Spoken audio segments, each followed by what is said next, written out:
성경 공독하기라. 성경 말씀은 마태복음 3장 1절부터 4절까지 말씀입니다. 신약 성경 마태복음 3장 1절부터 4절까지 제가 한 절 읽고 여러분들이 한 절 읽고 이렇게 서로 교독하도록 하겠습니다. 제가 먼저 1절 말씀 읽겠습니다. 그때 세례 요한이 이르러 유대 강야에서 전파하여 말하되 엘리야가 천국이 가까이 왔느니라 하였으니 그는 선지자 이사야를 통하여 말씀하시니라. 일렀으되 강야에 외치는 자의 소리가 있어 이르되 너희는 주의 길을 준비하라 그가 오실 길을 곧게 하라 하였느니라. 이 요한은 낯가쁜 옷을 입고 머리에 가죽띠를 두고 성경의 유리와 성경에다가 아멘. 할렐루야. 아멘. 하나님의 크신 은혜가 오늘 이 시간 우리 모두 위에 함께 하시기를 주님의 이름으로 축원합니다. 우리 또 3일 만에 일주일 만에 또 뵙는 분들 계시는데요. 우리 앞뒤로 좌우로 주의 이름으로 환영합니다. 축복합니다. 인사 나누겠습니다. 주의 이름으로 환영합니다. 축복합니다. 어느 시골 마을에 절에 열심히 다니던 할머니 한 분이 계셨습니다. 그런데 어느 날 갑자기요 교회를 다니기 시작을 했어요. 그런데 이 할머니가 교회를 다녔을 때요 또 새벽 기도회도 나오는 거예요. 그런데 새벽 기도회를 이틀에 한 번 하루 쉬었다가 그렇게 나오는 거죠. 그래서 목사님이 어느 주일날 할머니를 만나서 할머니 새벽 기도회 이틀에 한 번 나오는 거 그거 굉장히 힘들죠. 그렇게 할머니에게 물었더니 이 할머니가 뭐라고 대답했느냐면 목사님 힘들더라도 어떻게 합니까? 이제 죽을 때가 다 되었는데 부처님 계시는 극락에 못 가면 하나님 계시는 천당이라도 가야죠. 그렇게 말하더랍니다. 이 할머니는요 하루는 절에 가고 하루는 교회에 와서 기도하는 거예요. 근데 이 할머니가요 절에서 이제 성당을 갔는데 성당의 신부가 이 할머니에게 뭐라고 이야기했느냐면 아이고 우리 성당에 올 필요 없다고 절에도 열심히 다니면 구원받는다. 그래서요 이건 아닌 것 같아 싶어서 뭔가 또 엎드리고 기도해야 되는데 그래서 교회를 온 거예요. 여러분 오늘 이 시대에 예수 외에도 구원이 있다고 외치는 자들의 소리가 너무너무 많습니다. 그러나 오직 예수 외에는 어느 누구도 우리를 구원할 수 없습니다. 오늘은 10월 마지막 주일이자 종교개혁주일입니다. 종교개혁주일의 유래는 카톨릭 교회의 신부였던 마르틴 루터가 당시 부패하고 타락한 로마 카톨릭 교회와 교황청의 잘못된 교리에 대해서 95개 조항의 항의문을 만들어서 독일 비덴베르크 성당 게시판에 붙이게 됩니다. 그런데 이것이 종교개혁의 시발점이 되었습니다. 그리고 이날이 1517년 10월 31일이었기에 이날이 속해 있는 주일을 종교개혁을 기념하는 종교개혁주일로 정하게 되었습니다. 이 종교개혁 운동은 온갖 방해와 협박과 위협 속에서도 열매를 맺어서 프로테스탄트 지금의 개신교회가 탄생하게 된 것입니다. 저는 종교개혁주의를 맞아 오늘 말씀을 통해 우리의 신앙과 삶을 점검해보고 우리들이 고쳐야 할 부분이 무엇인지 다시 말해서 우리가 개혁해야 할 부분이 무엇인지를 깨닫고 회개함으로써 참된 신앙을 회복하는 그런 복된 시간이 될 수 있기를 기도합니다.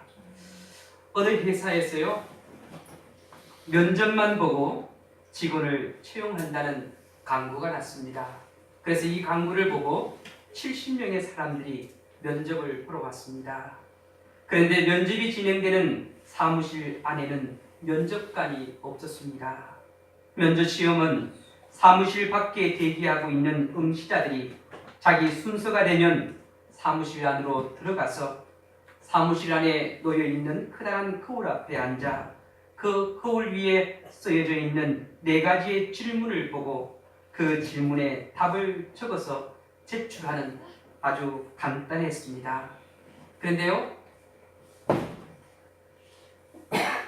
답에 대한 답을 쓸 때도 이 질문에 대해서 맞으면 O고 이 질문에 대해서 틀리다고 생각하면 X로 그렇게 표현하도록 했습니다. 그리고 이 네 가지의 질문을 보게 되면 첫 번째는 이 사람은 정직한가? 이 사람이 누굽니까? 거울 앞에 비친 자기의 모습이지요. 그래서 이 사람은 정직한가? 정직하면 O, 정직하지 않으면 X. 두 번째 질문이 뭐냐면 이 사람은 어떤 경우에도 거짓말을 하지 않는 사람인가? 그 거짓말을 하지 않는 사람이면 O, 거짓말을 하는 사람이면 X. 세 번째는 이 사람은 과연 신뢰할 수 있는 사람인가? 믿을 만한 사람인가? 믿을 만한 사람이라고 생각하면 O고 믿을 만한 사람이 아니다면 X고 마지막 네 번째는 당신이라면 이 사람을 채용하겠습니까? 그렇게 네 가지의 질문을 적어놓고 그 질문에 OX로 답을 하는 것이었습니다. 드디어 이제 모든 응시자들의 면접이 끝나고 다음날 합격자를 발표하는데 놀랍게도 이 70명 가운데 단 한 사람만 합격을 했습니다. 합격자는 4개의 질문에 모두 X라고 답을 적은 사람인데 70명 가운데 모두 X라고 답을 적은 사람은 한 사람뿐이었다는 겁니다. 이 회사가 채용하기를 원했던 사람은 무엇보다 자기 자신을 잘 알고 있는 사람이었습니다. 자기에 대해서 잘 아는 사람을 직원으로 뽑기를 원했다는 거지요. 근데 이 회사 사장이 신실한 그리스도인이었는데 하나님 앞에서 자기 자신이 어떤 사람인가를 정직하게 답할 수 있는 사람, 그런 사람을 직원으로 채용하기를 원했다는 겁니다. 아마 여러분이 면접 시험 보러 갔으면 뭐라고 대답했을까요? 아마 X 3개 하다가 마지막 네 번째는 그래도 나 같으면 채용한다. 그게 대부분 그렇게 3개는 X, 네 번째는 O. 근데 여러분, 우리가 하나님 앞에 섰을 때 정말 믿을 만한 사람, 그리고 또한 신실한 사람, 정직한 사람, 과연 그런 사람일까요? 자기 자신을 안다는 것은 참으로 중요한 일입니다. 자기 자신을 제대로 알면 교만하지 않습니다. 남을 비판하지 않습니다. 무엇보다 겸손하게 행동합니다. 오늘 본문에 나오는 세례 요한은 자신이 어떤 사람이고 자신이 해야 할 일이 무엇인지 너무나도 잘 알고 있었던 사람입니다. 그래서 자신이 맡은 사명을 위해 한눈을 팔지 않았다는 겁니다. 오로지 하나님께서 자신에게 맡기신 그 길로만 갔습니다. 오늘 이 시대에도 이런 세례 요한이 필요합니다. 요즘 한국 교회는 세속주의와 인본주의와 종교다원주의라는 무서운 바이러스가 독감처럼 퍼지고 있습니다. 그런데 이런 바이러스를 이길 수 있는 면역력이 떨어져서 심각한 감기 몸살을 앓고 있는 것이 한국 교회의 실정입니다. 이런 세속주의나 인본주의나 종교다원주의에서 나온 잘못된 사상과 위험성에 대해서 성경을 근거로 해서 가르쳐도 그 심각성을 깨닫지 못하고 오히려 거기에 물들어가는 그런 그리스도인들이 많다는 겁니다. 여러분 2007년에요. 한국교회는 평양에서부터 시작된 교회 부흥운동 100주년을 기념하면서 한국교회의 새로운 부흥과 도약을 위해 복음주의 교단이 연합해서 영적 대각성 운동을 펼쳤습니다. 그래서 여러 가지 행사와 집회를 가졌습니다. 그런데 이런 행사와 집회를 통해 한국교회의 성도들의 심령을 깨우고 성도들의 잘못된 삶을 회개하는 그런 영적 대각성이 일어나야 하는데 11년이 지났지만 목회자나 성도들의 형식적인 각성이나 회개의 외침만 있었지 진정한 삶의 변화가 없었다는 겁니다. 그때 여러분 11년 전에 그 집회를 하면서 이것이 대한민국이 시작하는 제2의 종교개혁이라고까지 그렇게 외쳤습니다. 그런데 그렇게 영적 대각성 운동을 펼쳤지만 삶의 변화가 없었더라는 거예요. 소리만 요란했다는 거죠. 지금 한국교회는 성령의 능력을 잃어가고 있습니다. 그래서 점점 쇠퇴하고 있다는 겁니다. 성령에 대해서 강조하면요, 어떤 교회는 이단시하는 그런 교회도 있다고 합니다. 성령이요, 강력한 능력을 갖고 교회의 원동력이 되어야 함에도 불구하고 성령이 교회를 움직이는 그런 원동력이 아니라 사람의 어떤 지식과 또 어떤 행사들이 교회를 이끌어가고 있다는 거예요. 이것은 한국 교회만의 현상이 아닙니다. 미국 교회 성장학 연구소에 따르면요, 지금 유럽이나 미국 교회를 보면 마치 불개미들이 집의 기둥을 갉아먹고 있어 무너지기 일보 직전인데 겉으로는 전혀 문제가 없는 것처럼 보이는 집과 같다고 그렇게 말합니다. 한국 교회도 어떻게 보면 미국 교회나 유럽 교회에 못지않게 위기를 맞고 있습니다. 여러분, 앞으로 20년, 30년 뒤에 한국 교회가 어떤 모습으로 되어 있을 것 같습니까? 저는요, 지금의 10대를, 20대를 바라보면 앞으로 한국 교회에 비전이 없습니다. 많은 목회자들이 지금의 젊은 세대를 바라보면서 염려합니다. 걱정합니다. 믿음이 없어요. 신앙이 없다는 거죠. 그렇게 되면 우리 또한 유럽이나 미국 교회처럼 그런 전철을 밟아가게 된다는 겁니다. 말라기 선지자를 마지막으로 400여 년 동안 이스라엘은 하나님의 말씀을 선포하는 선지자가 없었습니다. 그래서 백성들은 하나님을 떠나 우상 숭배와 이방신을 섬기면서 영적으로 타락했고 육적으로도 엄난과 죄악으로 가득 차 있었습니다. 그런데 이런 상황에서 세례 요한이 나타났습니다. 그리고 이스라엘 백성들을 향해 회개하라, 하나님의 나라가 가까이 왔느니라고 외쳤습니다. 여러분, 이런 세례 요한과 같은 사람이 이제 우리나라에도 필요합니다. 세례 요한은 하나님으로부터 보내심을 받은 사람입니다. 우리 또한 하나님께로부터 보내심을 받은 사람들입니다. 우리가 죄악으로 물들어가는 이 세상을 향해 외치는 자가 되어야 한다는 겁니다. 이런 세례 요한이 이 한국 땅에도 한국 교회에도 필요하다는 겁니다. 1893년에요, 인도의 간디가 남아프리카 공화국에서 변호사 사무실을 기업했습니다. 그런데 어느 날 한 분은 무차 먼 지역을 가게 되었는데 이제 기차를 타고 이동을 해야 되니까 당시 변호사면 그래도 경제적인 여유가 있지 않습니까? 그래서 1등석 표를 끊었습니다. 그리고 1등석 표를 끊고 1등석에 들어가 타려고 하는데 열차 승무원이 제지를 합니다. 당신은 유색 인종이고 그리고 당신이 기독교인이냐고 그렇게 물었을 때 아니라고 했더니 그러면 내게 탈 자격이 없다고. 그런데 이 간디가 그때 그 일을 이후로는요, 어떤 결심을 하게 되냐면 나는 절대로 예수를 믿지 않으리라, 그런 마음을 결단을 가졌다고 합니다. 그리고 이제 인도로 돌아와서 영국에 맞서 독립운동을 하게 되는데 그는 비록 예수님을 믿지 않기로 결단했지만 예수가 가르쳐준 그 가르침은 실천을 해봐야 되겠다, 그런 생각을 가졌다고 합니다. 그는요, 예수는 믿지 않았지만 성경을 늘 읽었어요. 그런데 성경 가운데 원수를 사랑하라, 오른밤을 치면 왼밤까지 돌려대라 하는 그 가르침을 실천하기로 결심합니다. 근데 여러분, 이 간디의 결심이 비폭력 운동을 시작하게 된 기초가 되었습니다. 그래서 간디는 이 비폭력 운동으로 30년 동안 독립운동을 펼쳤고 드디어 영국이 인도에서 철수하게 되었습니다. 그런데 그때 간디가 철수하는 영국인에게 한 유명한 말이 있습니다.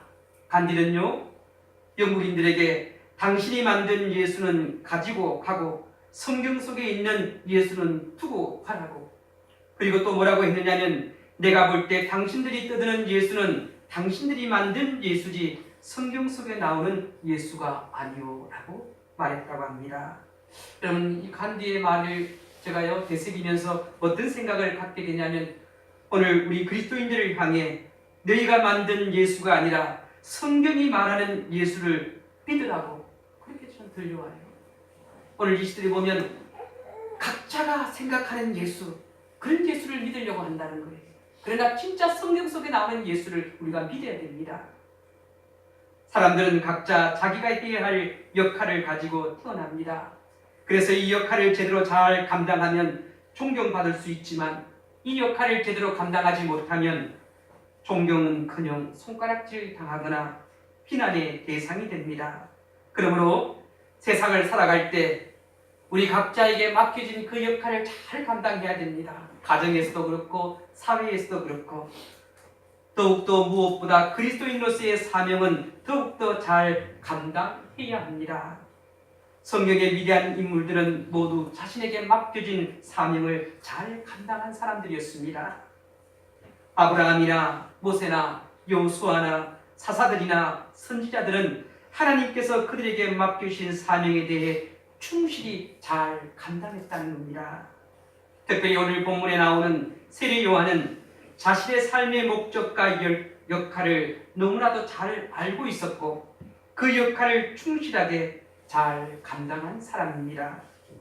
여러분, 마태복음 11장에 보게 되면 예수님께서 세례 요한을 향해 여자가 낳은 자 중에 세례 요한보다 더 큰 예가 일어남이 없다고, 세례 요한보다 더 큰 사람이 없다. 저는요, 이 말씀을 묵상하면서 어떤 생각을 하게 되냐면, 이 세상에 지금까지 온 사람들 가운데 이 세례 요한만큼 자기가 맡은 그 역할을 충실하게 감당한 사람은 없다는 것이죠. 예수님보다 6개월 먼저 태어나서 예수님께서 공생애를 시작하기 하신 지 얼마 되지 않아서 당시 유대 지역을 통치하던 헤롯 왕에게 세례 요한은 죽임을 당했습니다. 그러나 그는 위대한 삶을 살았습니다.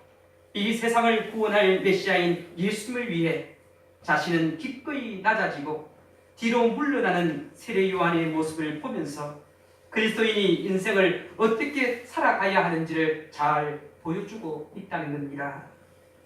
일반적으로 사람들은요, 자신이 칭찬받고 인정받고 높아지고 존경받기를 원합니다. 그러나 세례 요한은 그렇게 살지 않았다는 겁니다. 비록 30년의 짧은 인생을 살았지만 어느 누구보다도 값지고 보람되게 살았습니다.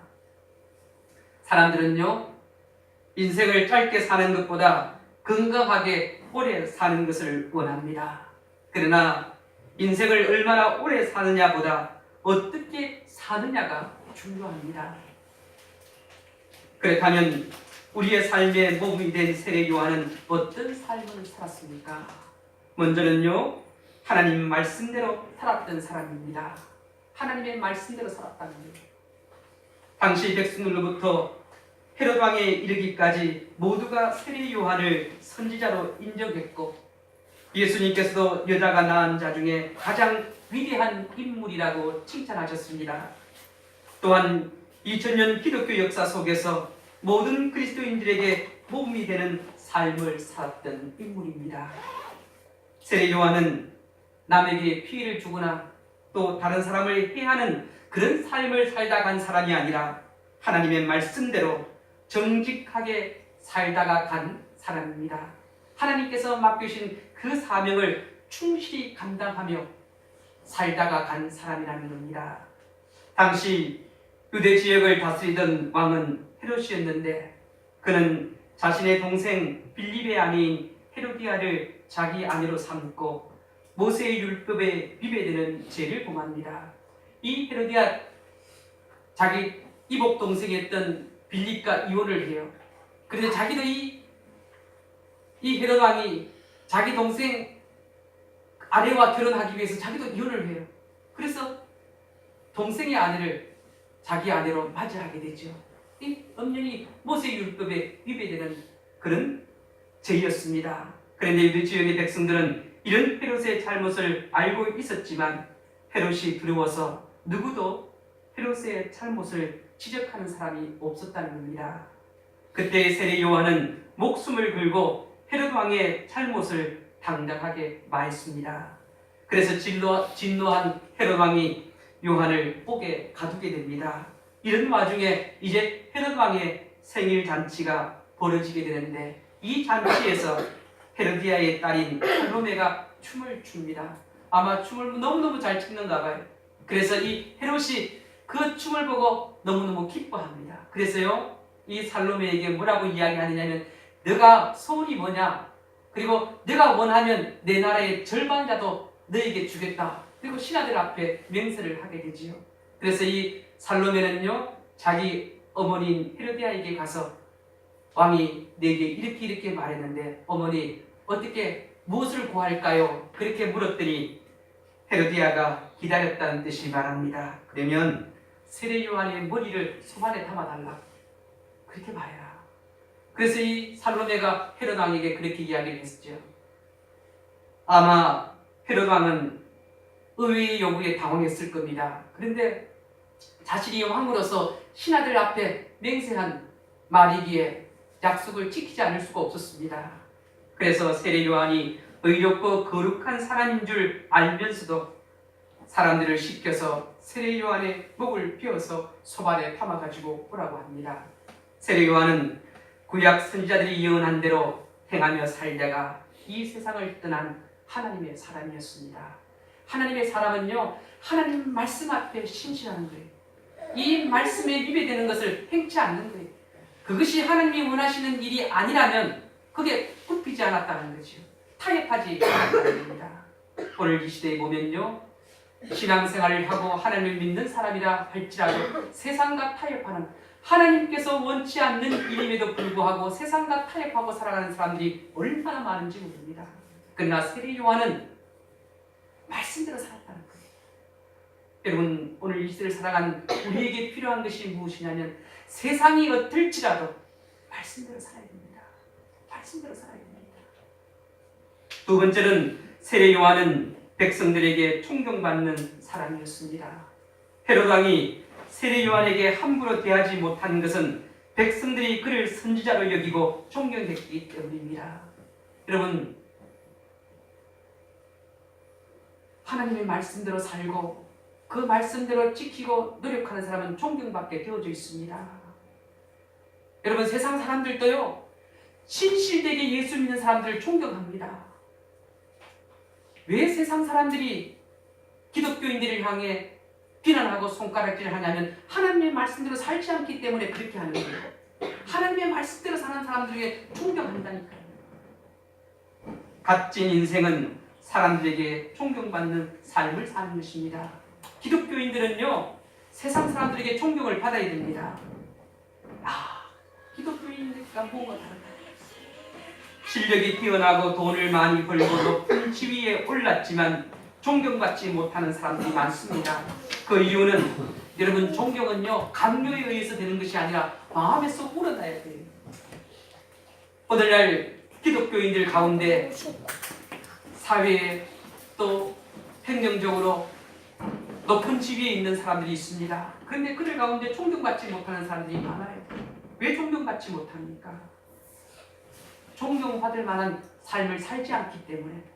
근데 여러분, 우리 예수 믿는 사람은요, 믿지 않는 사람들에게 존경받을 만한 그런 믿음의 삶을 살아야 됩니다. 세례 요한은 무엇보다 신앙적으로 존경을 받았습니다. 인격적으로도 훌륭했지만 신앙적으로 신실한 믿음의 사람이었습니다. 여러분, 목사와 신부를 비교하는 그런 칼럼들이 많이 등장합니다. 그런데 신부들은요, 믿지 않는 사람들 가운데 신부들은 존경하는 사람들이 많아요. 근데 목사는 존경하지 않는다는 거예요. 근데 그 이유가 뭐냐면, 그래도 신부들은 존경받을 만한 일들을 한다는 거지. 결혼도 하지 않으면서. 근데 여러분, 신부들 세계에서를 통해서 보면 거기도 엄청난 비리들이, 부패들이 존재해요. 제가 제 친구 대학 종창자 중에 한 사람이 신부로 있던, 예전에 계산성당에 신부로, 주임 신부가 아니라 아마 보좌하는 신부로 있었던 친구가 있었습니다. 그런데 보면요, 정말, 그런데 세상 사람들은 어떻게 해요? 겉으로 보기에 신부들이 더 깨끗하게 살아가는 것처럼 보이는 거지요. 또 그들이 그렇게 살려고 또 노력하는 모습들도 있어요. 근데 목사들의 삶은 그렇지 않다는 거지요.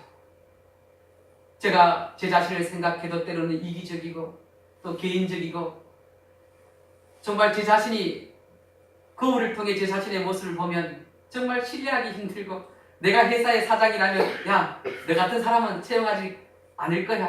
그렇게 마음먹을 수 있는 그런 모습이지요. 그런데요, 세례 요한은 그렇지 않았다는 거죠. 그의 삶의 모습을 보면서 사람들이 존경하고 그리고 세례 요한을 향해 진노를 품던 그 헤롯 왕도 어떻게 해요? 이 그릇을 존경했다는 거지. 그는 나는 물론 너희에게 세례를 베푸거니와 나보다 능력이 많으신 이가 오시려니 나는 그의 신발끈을 풀기도 감당치 못하겠다고 고백합니다. 여러분, 신발끈을 푸는 사람들이 누굽니까? 종이에요. 나는 그 사람의 종될 자격도 없는 그런 존재라는 거지요. 그리고 또 뭐라고 이야기하느냐면 그는 흥해야 하고 나는 세하리라. 예수님 그분은 잘 돼야 되고 나는 점점 갈수록 안 돼야 된다. 그렇게 고백해요. 예수님이 누구신지 알았기 때문에.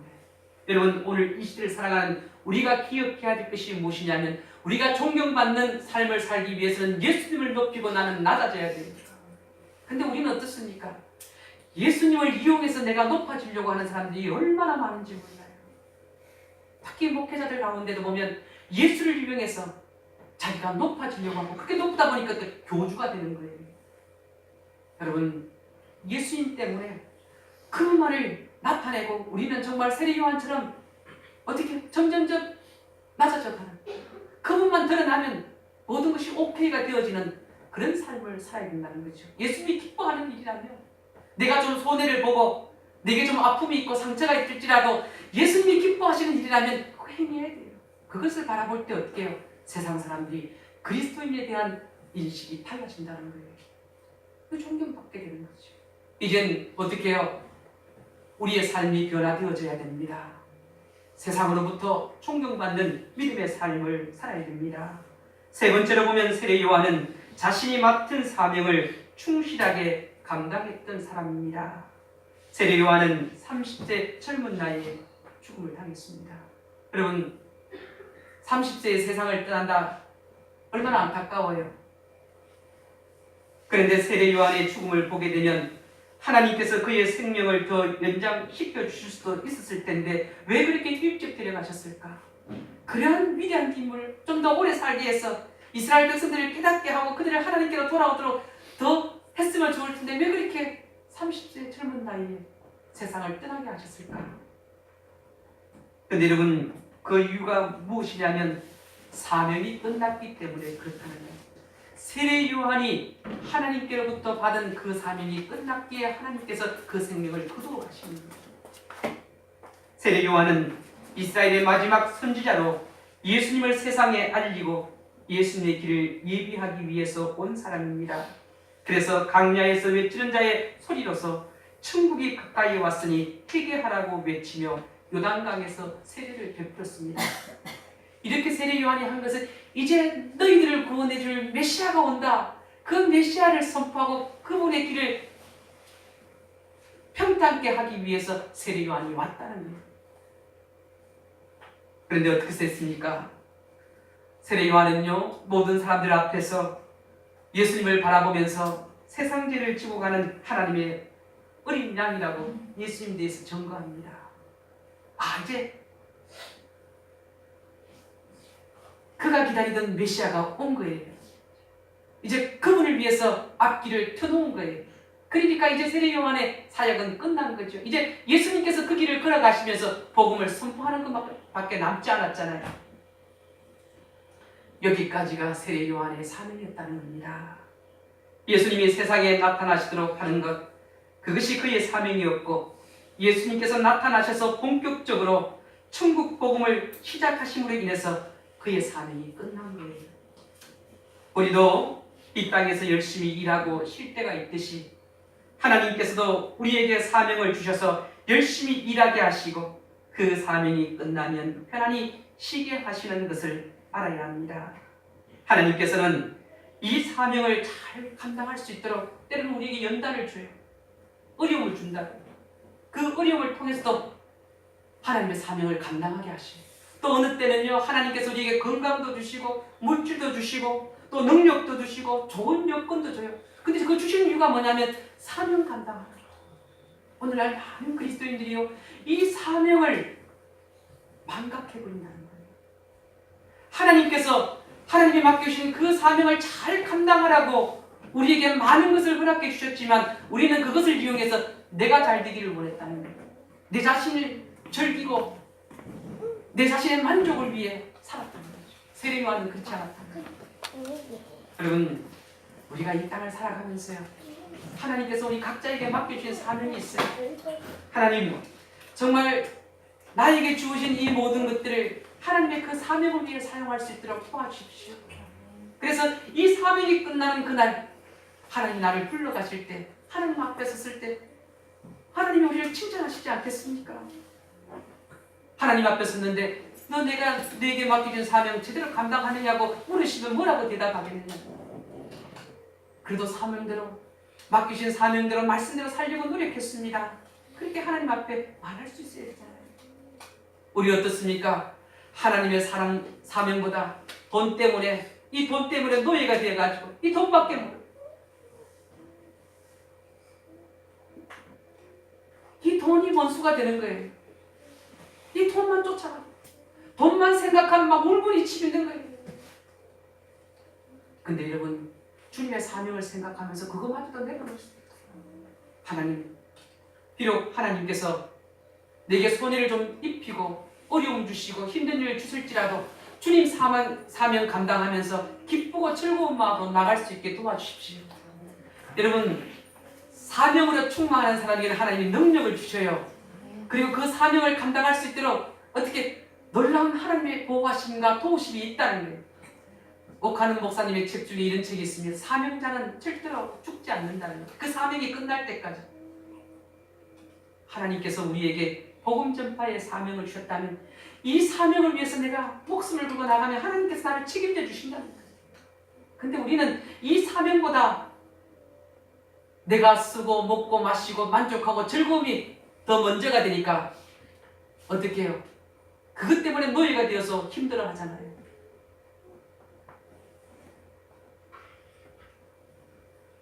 옥하는 목사님이 지금은 돌아가셨지만 살아생전에 한국 교회와 성도들을 걱정하는 설교를 자주 했습니다. 옥 목사님의 설교 가운데 제가 잊을 수 없는 설교가 하나 있는데요. 그 설교가 뭐냐면 무엇과 바꿀 수 없는 예수 그리스도. 이 세상에 어떠한 것과도 바꿀 수 없는 예수 그리스도. 어느 누가 돈을, 권력을, 명예를 아무리 최고의 것을 갖다 준다 할지라도 나는 예수 그리스도와 바꿀 수 없다는 거예요. 우리의 신앙이, 우리의 믿음이 나는 정말 예수와 아무것도 바꿀 수가 없다. 내가 그것을 포기하면 포기했지 예수를 포기할 수 없다는 거예요. 근데 그분의 설교 가운데 기독교의 진리가 되는 말씀을 성도들이 지겨워한다는 거예요. 읽기 싫어한다는 거예요. 말씀대로 사는 걸 귀찮아한다는 거예요. 힘들어한다는 거예요. 그리고 또한 성도들은 당근만 좋아하는 어린아이처럼 듣기 좋은 말만 들으려고 한다는 거예요.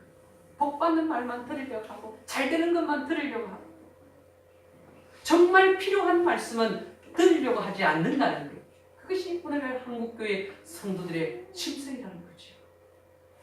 이제는 해결해야 된다. 또한 성도들이 예수님을 믿는 목적이 마치 부귀영화와 무병장수에 있는 것 같다는 거예요. 이 기복주의 신앙, 만몬주의 사상이 어떻게 해요? 한국교회 성도들을 지배하고 있다는 거예요. 돈, 건강. 만약에 여러분 정말 우리의 삶 속에서 건강과 예수 그리스도 둘 중에 하나를 택하라면 여러분 무엇을 택하겠습니까? 정말 예수 그리스도를 무엇과 바꿀 수 없는 예수 그리스도를 택할 수 있겠느냐?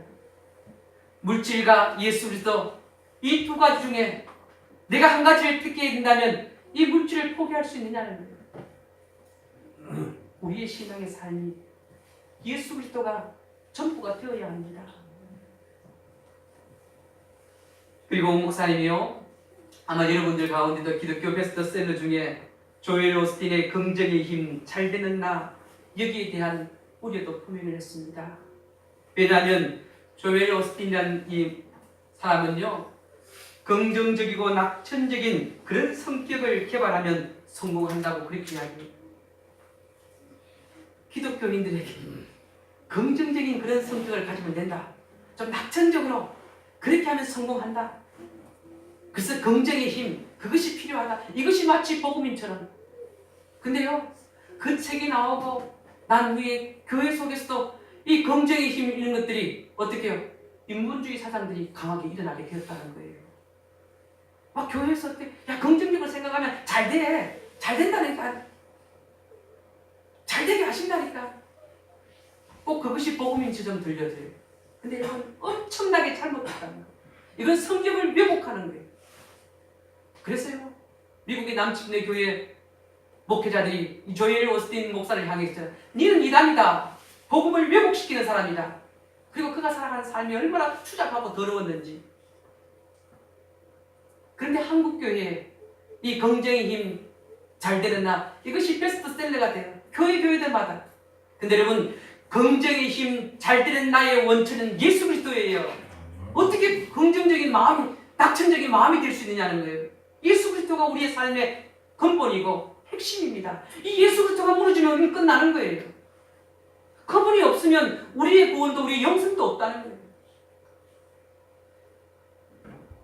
예수 그리스도 그분만을 붙잡으시길 바랍니다. 그분이 나와 함께하면 나를 고치셔요. 하나님의 사람으로 만들어 가셔요. 사명을 감당할 수 있도록 능력을 주신다는 거예요.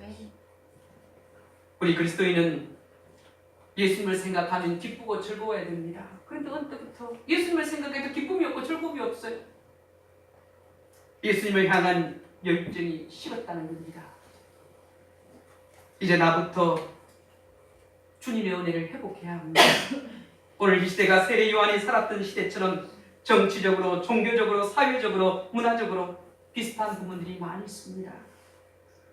하나님은 2000년 전 세례 요한이 이스라엘에 나타나 예수님의 길을 얘기하신 것처럼 오늘 이 시대도 세례 요한과 같은 사람들이 나타나서 세상 사람들을 주님께로 인도하는 그런 사람을 찾고 계신다는 거예요.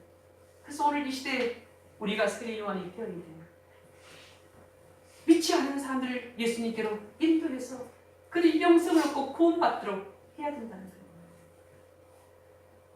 그것이 천국의 상급을 쌓는 것이고 또한 이 땅의 삶도 하나님께로 보호받고 또 하나님께서 지켜주는 인생의 삶이 될 수 있다는 거지요. 여러분 오늘 종교개혁 주일을 맞았어. 정말 내 자신의 삶의 모습, 내가 지금까지 어떻게 살아왔는지 내 자신을 살피고 예수 그리스도만이 나의 모든 것들을 해결하시고 또 나를 지키시고 보호해 주시는 분이심을 절대로 세상 어떤 것과도 바꿀 수 없는 이 예수 그리스도를 온전히 부여잡고 살아가는 우리 모두가 될 수 있기를 주님의 이름으로 축원합니다. 아멘. 기도하겠습니다. 하나님, 우리가 고쳐야 할 것이 무엇입니까? 지금으로부터 502년 전에 1년 전에 마르틴 루터가 종교개혁의 시발점을 만들었습니다. 그리고 지금까지 계속해서 종교개혁이 일어나고 있습니다. 하지만 우리의 삶에 변화가 없습니다. 그것은 예수에 대한 열정이 식어가고 이 예수보다 세상의 것들을 더 따르기 때문에 하나님께서 맡기신 사명을 망각하고 있습니다. 이제 세상 무엇과도 바꿀 수 없는 예수 그리스도 그분만을 위해 살아가게 도와주시옵소서. 하나님께서 우리에게 맡기신 이 사명을 내 삶의 첫 번째로 생각하고 살아갈 수 있도록 인도하여 주시옵소서. 그래서 하나님이 나를 어떻게 도우시고 인도하시고 지키고 보호하시는지를 날마다 우리의 삶 속에 경험하게 도와 주시옵소서. 함께 해주실 줄 믿사오며 예수님의 이름으로 기도하옵나이다. 아멘.